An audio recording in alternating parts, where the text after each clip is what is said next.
Tangled मुकम्मल कहानी। सारा दूर दराज सल्तनत में सब्ज पहाड़ों और सुनहरी खेतों के दरमियान एक खूबसूरत और जादुई फूल खिलता था। जब सल्तनत की मलका बीमार हुई तो उसी फूल की बदौलत उसकी जान बची और जल्द ही एक नन्ही शहजादी ने जन्म लिया जिसका नाम रपंजल रखा गया। रपंजल के सुनहरी बालों में उसी जादुई फूल की ताकत छुपी हुई थी, मगर इस जादू पर एक लालची बुढ़िया मदर गौथल की नजर थी। वो हमेशा जवान रहना चाहती थी।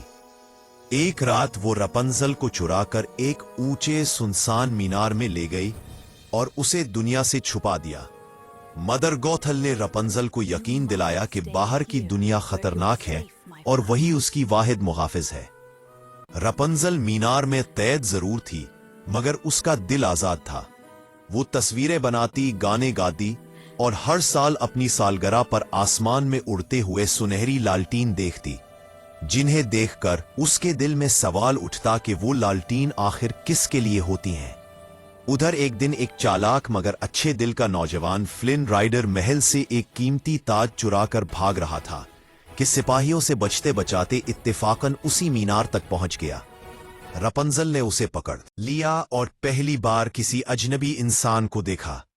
फलन को आजादी के बदले एक शर्त माननी पड़ी। वो रापंजल को बाहर की दुनिया दिखाएगा और उन लालटीनों के राज तक ले जाएगा। ये सफर दोनों के लिए नया और हैरतों से भरा था। रापंजल ने पहली बार घास को छुआ, बारिश में भीगी और अपने खौफ पर काबू पाया। रास्ते में वो आहिस्ता आहिस्ता एक दूसरे को समझने लगे और दोस्ती मोहब्बत में बदलने लगी। जब वो झील के किनारे हजारों लालटीनों को आसमान में उड़ते देखते हैं तो रापंजल को एहसास होता है कि ये लालटीन दरअसल गुमशुदा शहजादी की याद में हर साल छोड़े जाते हैं और वो शहजादी खुद वही है। मदर गौथल ये सच बर्दाश्त न कर सकी। उसने फलन को कैद कर दिया और रापंजल को वापस मीनार ले आई। मगर अब रापंजल कमजोर नहीं थी, उसने हकीकत पहचान ली थी।